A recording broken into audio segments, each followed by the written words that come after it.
Bonjour à tous. Alors, on va repasser à des choses un peu plus légères quand même, parce que tout ça, c'est pas très gai. Donc, voilà, moi je vais vous parler des nouvelles règles de jeunes en pédiatrie. Alors, je ne sais pas si le mot nouvelle est tout à fait encore adapté, parce que c'est finalement des choses qui sont déjà et qui traînent déjà depuis quelques temps. J'espère vous convaincre à la fin de ce topo que effectivement il faut être attentif et qu'on peut donner à boire à nos enfants endormis de façon très proche par rapport à la anesthésie. Et j'espère aussi vous convaincre que le tout c'est pas de donner des recommandations, c'est surtout de les appliquer. Je n'ai pas de conflit d'intérêt concernant ce topo. Alors pourquoi il faut être à jeun pour être endormi, hein, c'est pas spécifique à l'enfant, vous savez tout, hein, mais tout ça, ça vient de ce fameux monsieur qui s'appelle Curtis Mandelson, qui a donc décrit effectivement des cas d'inhalation au cours d'anesthésie obstétricale, hein, survenus entre 1932 et 1945, vous voyez, ça ne date pas d'hier. Retenez l'incidence dans cette étude, parce que vous verrez qu'on va comparer avec d'autres chiffres que je vous donnerai après, 15 pour 10 000. Puisque dans ce cadre d'anesthésie obstétricale, et d'emblée, Mandelson, dans cette, pas tout à fait une publication, hein, c'était une communication, une conférence, il a fait la distinction entre l'inhalation de substances solides, génératrices d'atelectasie, d'obstruction, qui sont également d'ailleurs les génératrices des complications les plus graves, et dans sa série à lui des décès, et puis des inhalations donc, de liquide, qui elle était pourvoyeuse de pneumopathie d'inhalation, d'œdème lésionnel, mais qui, comme montré sur, je sais pas si ça marche, moi non plus j'ai pas de flèche, c'est pas grave, sur les deux radios qui sont les radios de la même, on m'a mis le pointeur, le monsieur là-haut, merci beaucoup, donc entre celle-ci et celle-ci, qui est la même patiente, et donc vous voyez qu'il y a une récupération et une guérison de cet œdème lié à l'inhalation. Déjà, ah oui, mais alors, quand on a le pointeur, on n'a plus le truc, voilà.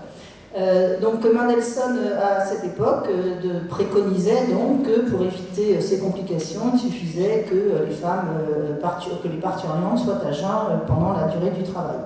C'était pas très nouveau, hein. Déjà en 1883, un fameux médecin, donc le docteur John Lister, avait préconisé, c'est en anglais, mais que si effectivement c'était mieux de ne pas donner d'alimentation solide avant une administration de chloroforme, on avait déjà la notion que peut-être il y avait une différence entre l'alimentation et les liquides. Et lui conseillait que ça aurait été peut-être salutaire de pouvoir donner une petite tasse de thé ou du beef tea. Alors j'ai cherché hier ce que c'était, une espèce de bouillon de bœuf qu'on donnait très en vogue au 19e siècle et qu'on pouvait en donner jusque 2 heures avant l'administration de chloroforme. Donc on était déjà dans des notions relativement modernes, entre guillemets. Ce qui est important de savoir, c'est que finalement, si on veut justifier que les jeunes enfants soient vraiment à jeun et que soient à jeun de façon prolongée à l'anesthésie générale, il faudrait d'abord s'intéresser de savoir si est-ce que l'inhalation, finalement, en anesthésie pédiatrique, est-ce que c'est quelque chose dont l'incidence est importante. Donc j'espère vous convaincre à l'issue de ça que la réponse, vous en doutez, est non. Dans cette première étude, qui date déjà depuis quelques temps, puisqu'elle date de 1999, une étude prospective qui reprenait, comme vous le voyez, presque 64 000 anesthésies de patients moins de 18 ans. Et bien sur cette grande série, 24 cas d'inhalation ont été rapportés, ce qui en fait une incidence de 4 pour 10 000. Dans cette étude, il était déjà rapporté que certains facteurs étaient des facteurs favorisants, puisque ce risque d'inhalation était multiplié par 8 si l'anesthésie avait lieu en urgence, et que 24 cas d'inhalation, 5 cas de complications pulmonaires, c'est-à-dire en fait des enfants qui ont nécessité un petit temps de ventilation mécanique, mais aucun décès. Et d'emblée, dans 15 cas sur 24, des facteurs de risque d'inhalation ont été identifiés. Ce qui veut dire facteur de risque identifié veut dire probablement prévention. Et donc ces facteurs de risque, c'était des troubles de conscience, l'existence bien évidemment de signes digestifs tels que d'occlusion intestinale ou d'iléus, le sepsis, l'état de choc, le repas récent dans 3 cas, donc ça c'est tellement une évidence que voilà. Et donc d'emblée, déjà dans cette étude, on voit que finalement l'incidence elle n'est pas très importante. Plus récemment, au Royaume-Uni, donc une grosse étude prospective, les Anglais nous aident beaucoup parce que parfois ils sont presque un peu obligés de participer aux études, donc c'est bien. qui regroupait donc une étude dans 11 centres pédiatriques où on recherchait l'incidence, les facteurs de risque et les conséquences des inhalations potentielles. Eh bien, vous voyez que sur presque 120 000 enfants endormis, on n'a retrouvé que 24 cas d'inhalation, ce qui en fait ici une incidence de 2 pour 10 000. 18 fois c'était dans le cas de chirurgie programmée, 18 fois sur 24. Donc vous voyez dans des situations où a priori on avait donné des règles de jeûne, 12 fois l'inhalation était survenue à l'induction, 12 fois en péropératoire chez des patients non intubés. Et dans cette série également, ils ont retrouvé que 5 cas donc, de conséquences cliniques qualifiées de sévères, c'est-à-dire d'enfants qui avaient nécessité un temps de ventilation artificielle. Dans tous ces centres, les règles de jeûne étaient les règles que, a priori, vous connaissez tous, qui étaient donc les règles de ce que j'appelle le 6-4-2, 6 heures pour les solides, 4 heures pour le lait maternel, le premier âge éventuellement, et 2 heures pour les liquides clairs.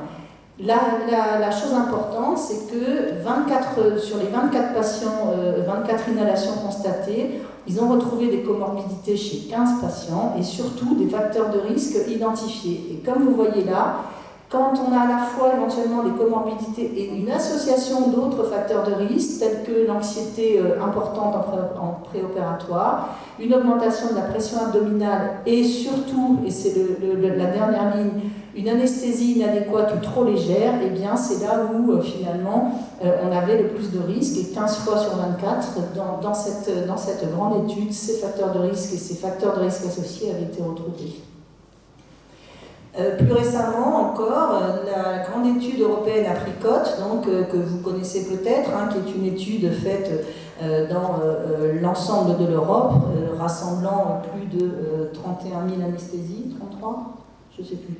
Voilà. Alors, assez paradoxalement, finalement, on a retrouvé une incidence plus importante que dans les études précédentes dans APRICOT, puisque 29 cas rapportés d'inhalation bronchique ont été notés. Les facteurs de risque le plus important qui a été retrouvé dans APRICOT, c'était effectivement l'urgence. Et APRICOT avait noté, et c'est déjà aussi quelque chose d'important, c'est qu'il n'y avait pas d'influence de la technique d'anesthésie sur ce risque et non plus pas de notion de durée de jeûne. Donc c'était très difficile de savoir si finalement il y avait quelque chose d'important. La durée de jeûne n'était pas un élément qui était recueilli dans APRICOT. Néanmoins, on reste quand même dans des taux et dans une incidence qui est relativement faible. La dernière étude, pour vous convaincre que l'inhalation finalement chez l'enfant c'est pas quelque chose de très fréquent, dans cette étude suédoise, et les Suédois sont extrêmement libéraux en termes d'administration de liquide, puisque vous voyez que les enfants dans cette étude étaient autorisés à avoir des liquides clairs jusqu'à l'appel au bloc. Alors peut-être que le bloc était à 1 heure de distance de lieu d'hospitalisation, je n'en sais rien. Mais en réalité, je le sais, c'est pas du tout ça, mais ils considéraient qu'entre le moment de toute façon où ils étaient appelés au bloc et le moment réel où on les endormait, il s'écoulait globalement au moins 30 minutes, ce qui n'est pas faux, la plupart du temps c'est même ce qui se passe. Et c'est la même chose dans cette étude, 3 cas d'inhalation sur plus de 10 000 anesthésies, ce qui en fait une incidence de 3 sur 10 000. Donc soyez convaincus que l'inhalation en paire anesthésique chez l'enfant, c'est pas quelque chose de fréquent, l'incidence est vraiment faible. Il y a des facteurs de risque identifiés, et donc qui dit facteur de risque identifié dit prévention, et il y a surtout, et c'est quand même ça qui peut-être est le plus important, il n'y a pas d'évidence de la relation avec le jeûne, donc probablement pas de justification d'avoir un jeûne prolongé pour limiter en tout cas le risque d'inhalation. Alors si on ne limite pas le jeûne pour le risque d'inhalation, pourquoi est-ce qu'il faudrait le limiter, et pourquoi est-ce que c'est important de se dire qu'il faut le limiter? Eh bien parce que le jeûne, ça a des conséquences, et ça a notamment des conséquences métaboliques. Je ne vais pas détailler cette étude, mais sachez qu'il y a des conséquences sur l'équilibre acide-base, sur la production de corps cétonique, sur le taux de bicarbonate, sur la base excès, et ça a été bien montré. Et que plus le jeûne en plus est prolongé, plus on s'écarte en fait des recommandations de gènes, plus on a une modification de ces éléments physiologiques et notamment de la production de corps cétonique. Lorsqu'on cherche à optimiser du coup effectivement les durées de jeûne, eh bien on s'aperçoit que ça a des effets positifs, puisque les Allemands ont beaucoup travaillé sur ça, ils nous ont beaucoup aidé pour comprendre les phénomènes liés au jeûne chez le petit. Dans ces centres, donc, dans cette étude observationnelle, ils avaient fait finalement 2 groupes. Donc ils ont gardé 50 enfants sur les 100. Vous voyez, c'est des petits enfants, hein, ils sont de 0 à 36 mois, où ils ont donné donc, les règles de jeûne 6, 4, 2, et puis ils ont fait un autre groupe dans lequel c'était les mêmes règles, mais si l'enfant n'était pas programmé en premier tour opératoire, on lui redonnait de l'eau sucrée, et s'il y avait encore, dans le cours de la journée, des modifications ou des retards du programme, eh bien, on continuait à lui proposer de nouveau toujours des liquides clairs. Et bien, dans cette étude, vous voyez que finalement, dans le groupe optimisé, hein, qui est donc le second groupe, eh bien, la durée de jeûne était effectivement plus courte, ce qui paraît quand même évident, mais surtout, ils ont retrouvé une concentration de corps cétonique plus bas, une glycémie plus stable, une pression artérielle moyenne meilleure au moment de l'induction de l'anesthésie. Donc oui, limiter le jeûne, ça a un intérêt chez l'enfant. En plus, et ça, tous ceux qui ont pris en charge des tout petits bébés savent qu'un bébé qui a faim, c'est un bébé bruyant. C'est un bébé qui n'est pas du tout facile forcément à prendre en charge, ça peut être compliqué. Et donc chez les petits, ça limite le confort, ça limite l'irritabilité. Les plus grands sont peut-être du coup plus coopérants à l'induction quand ils n'ont pas trop soif. Et puis, au niveau métabolique, comme je vous ai dit, ça limite l'hypoglycémie, l'acétose de jeûne, l'acidose métabolique, ça favorise quand même les conditions hémodynamiques à l'induction, notamment chez les plus petits. Et puis on le sait aussi, hein, mais c'est peut-être plus difficile à mettre en évidence chez l'enfant, mais ça limite probablement l'incidence des nausées et des vomissements post-opératoires ou ça améliore leur tolérance. Je dis que c'est un peu plus anecdotique chez l'enfant parce qu'il y a quand même aussi beaucoup de situations en anesthésie pédiatrique où les enfants sont très très vite réalimentés après l'anesthésie et donc ça aussi on sait que ça limite l'incidence des nausées et vomissements post-opératoires. Donc jusqu'à présent, voilà quelles étaient les consignes, à la fois des sociétés américaines, européennes et françaises. Hein. C'est donc la règle des 6-4-2 que vous connaissez, j'espère tous. Donc l'alimentation solide et le lait, c'est 6 heures de jeûne. Le lait maternel, le lait premier âge, on peut aller jusqu'à 4 heures. Et puis les liquides clairs, alors l'eau sucrée, le thé sucré, je vous ai dit que les Anglais ont fait beaucoup d'études. Les Anglais, manifestement, leurs enfants boivent beaucoup de thé sucré le matin, c'est pas tellement le cas chez nous. Et les jus de fruits sans pulpe. Alors je rappelle qu'on dit jus de fruits sans pulpe, moi j'aime bien préciser, et je le dis aux parents, c'est du jus de pomme ou du jus de raisin. Le jus d'orange sans pulpe n'est pas un liquide clair. Les liquides clairs, ce sont les liquides translucides. En clair, quand vous regardez le liquide, c'est de l'eau colorée. Donc vous devez pouvoir voir au travers, ce sont des liquides qui ne sont pas opaques. C'est bien de préciser parce que bon, c'est pas toujours évident. Est-ce qu'on peut et est-ce que surtout on doit faire moins? Et donc c'est voilà, la grande question. Donc quand on s'intéresse à savoir si on doit faire moins ou si on peut faire moins, eh bien il faut aller regarder du côté des études qui s'intéressent à qu'est-ce qui se passe quand on absorbe de l'eau sucrée. Donc en clair, comment se fait la vidange gastrique après l'alimentation ou après l'administration de liquide clair. Et donc il y a un certain nombre d'études, je vais vous en présenter quelques-unes, qui, en essayant de faire des régimes un petit peu différents, ont essayé de regarder si ça avait des conséquences sur la vidange gastrique. Cette première étude, je vais rechercher ma souris, si je la trouve, voilà, où finalement ils cherchaient à savoir s'il fallait continuer à faire 6-4-2 ou si on pouvait faire 4-4-2, c'est-à-dire donner un petit déjeuner léger 4 heures avant. Donc c'est une étude sur des enfants volontaires sains ou des parents d'enfants, des parents volontaires d'enfants sains, peut-être qu'il faudrait plus le dire comme ça, d'âge moyen 9 ans, qui étaient des enfants qui arrivaient à jeun. Et puis, on leur faisait des IRM, c'est des enfants qui ont eu un certain nombre d'IRM.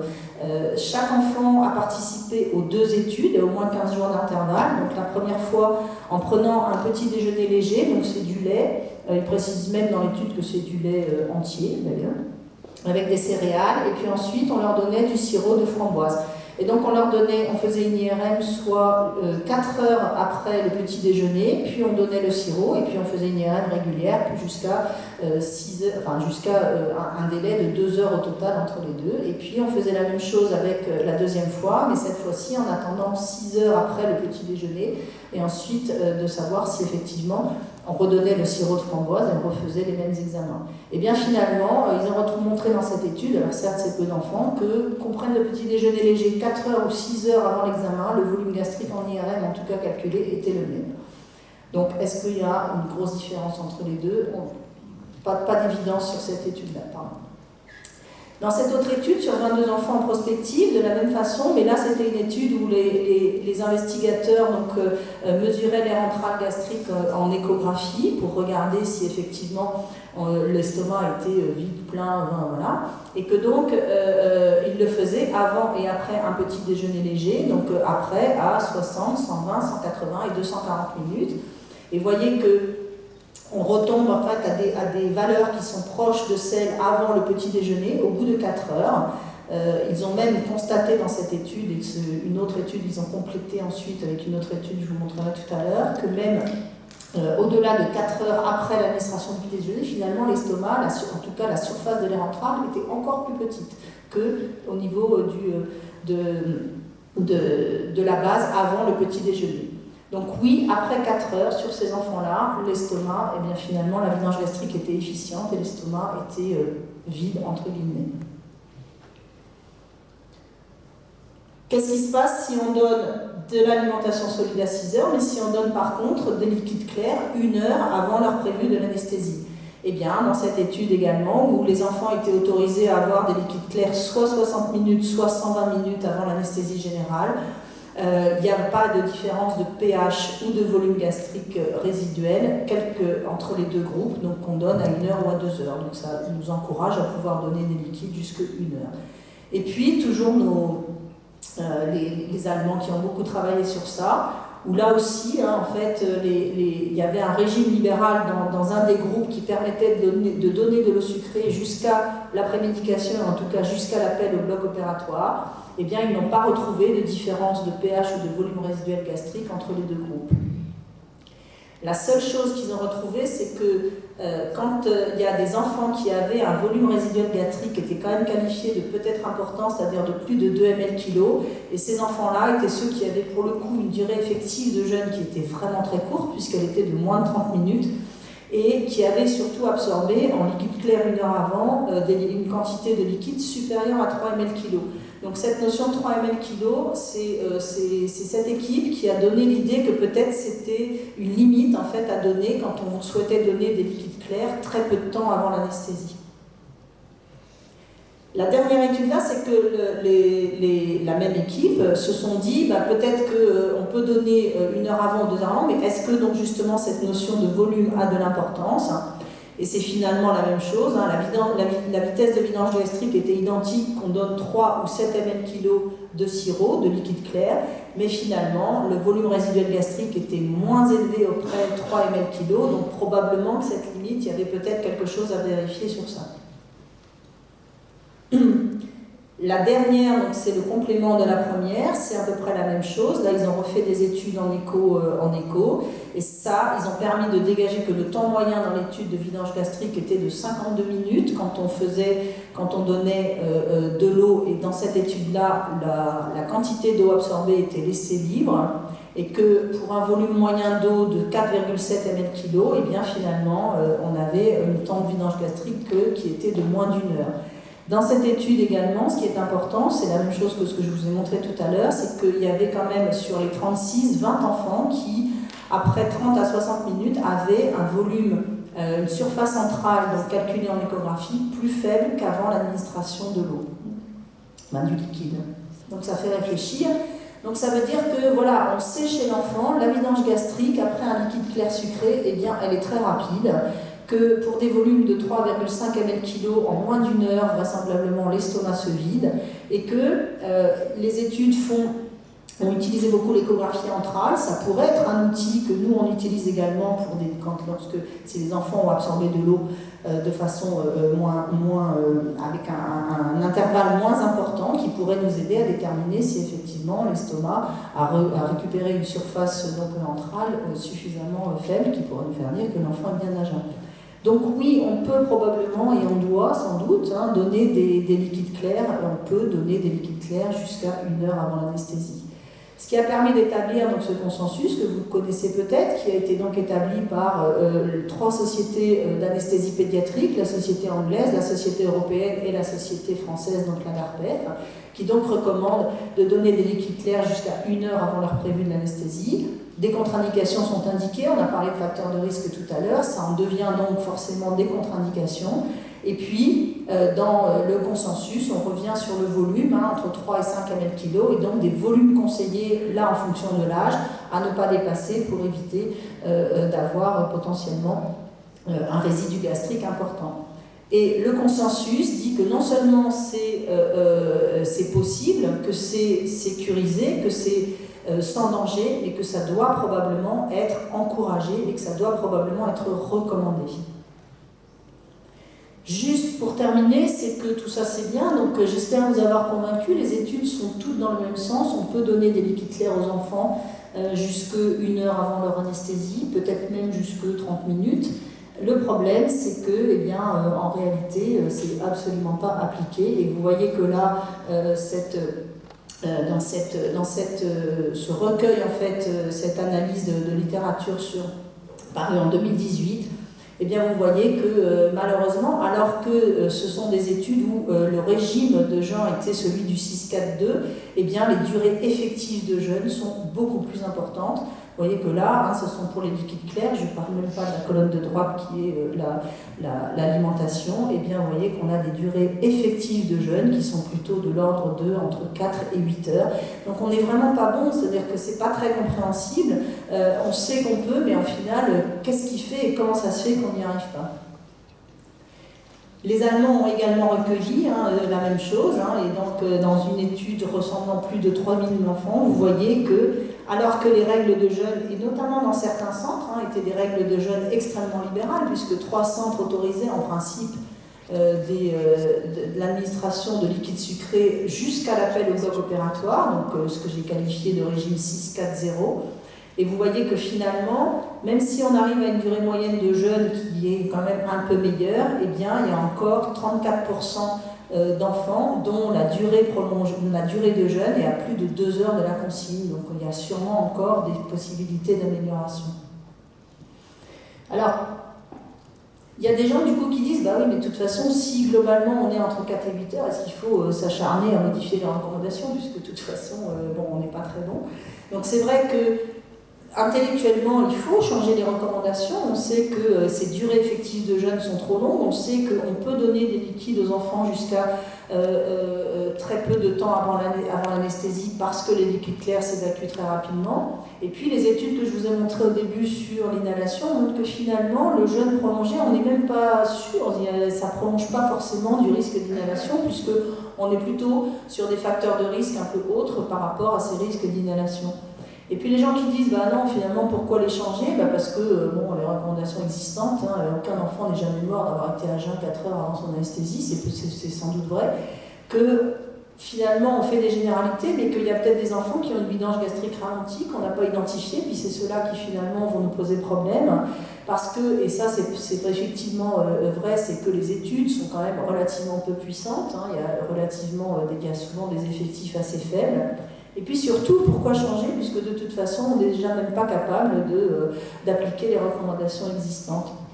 Alors pourquoi c'est difficile d'optimiser le jeûne ? Eh bien, vous savez bien, on dit H.6, H.4, H.2, H.1, donc on dit 1 heure avant l'heure prévue de la chirurgie. L'heure prévue de la chirurgie, vous savez tous que dans le programme opératoire, si on avait des chirurgiens capable, je ne sais pas un reproche, mais je veux dire, de nous dire celui-là je vais l'opérer à 9h18 et puis celui-là ça va être 7h05, on serait capable de ça, mais ce n'est pas la réalité. Alors le premier tour ça va bien, les suivants c'est déjà beaucoup plus compliqué.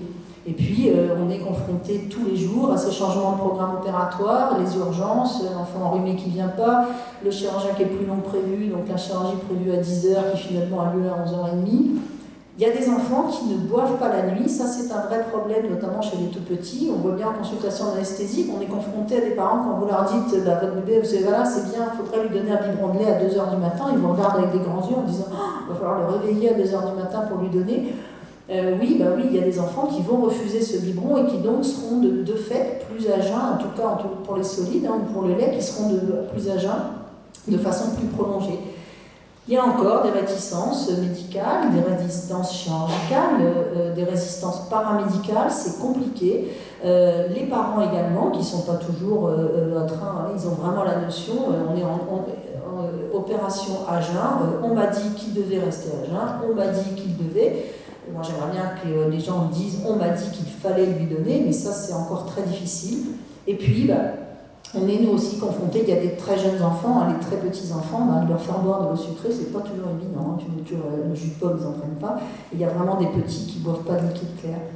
Juste donc pour finir, vous confirmez que quand on essaye néanmoins et quand on est insistant, on arrive sans doute à améliorer les choses. C'est toujours la même étude. Je voulais juste vous montrer que quand on essaye d'optimiser, qu'on essaye de sensibiliser les gens, eh bien effectivement, on arrive à des durées de jeûne qui sont quand même plus courtes. Et j'aime beaucoup cette étude, et c'est la dernière que je vous présenterai, c'est dans ce centre anglais où ils avaient quand même constaté qu'il y avait seulement 20%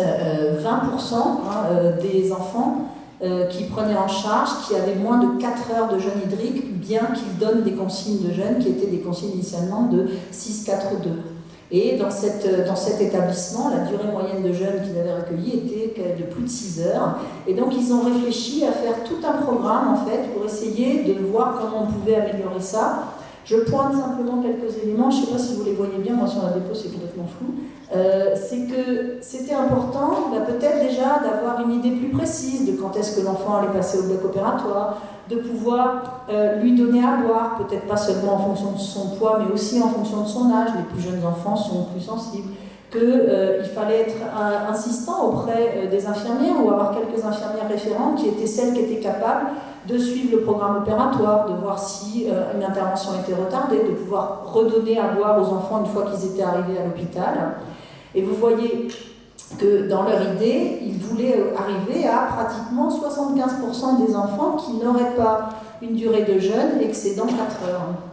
Eh bien, ils y sont relativement arrivés, parce que vous voyez qu'en fonction, donc, sur ce diagramme, en fonction au niveau du temps, alors ça leur a pris un peu plus d'1 an, presque 2 même, non 2 ans même.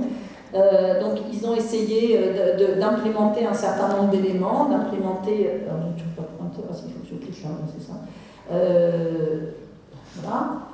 Ici par exemple, c'est l'appel de la veille, donc pour les enfants qui arrivaient le jour même, où on rappelait la veille en redonnant aux parents des consignes, en leur redisant jusqu'à quelle heure ils pouvaient donner leur enfant. Là où éventuellement on redonnait à boire aux enfants une fois qu'ils étaient arrivés. Et vous voyez voilà, que globalement, ils ont réussi quasiment à atteindre leur objectif. Donc c'est quand même quelque chose, la sensibilisation à ça est quelque chose qui fonctionne. Donc c'est une évidence en pédiatrie qu'il faut limiter le jeûne. Vous savez, donc les recommandations européennes sont celles-ci. Mais l'intérêt, encore une fois, des recommandations, c'est de les respecter. Et j'espère vous avoir convaincu que des programmes d'amélioration, des réflexions au sein des services, des réflexions de qualité, de ne pas hésiter à redonner à boire si l'intervention est reportée, etc., sont efficientes et que ça ne perturbe pas les programmes opératoires. Reste le problème des très jeunes nourrissons qui ne boivent pas de liquide clair. Je ne peux pas vous m'empêcher du coup de vous, puisque vous êtes là, j'espère que vous êtes intéressés à l'anesthésie pédiatrique, de vous inviter au prochain congrès de la DARPEF au mois de mars prochain. On croise les doigts avec la Covid, mais mars prochain à Montpellier. Je vous remercie.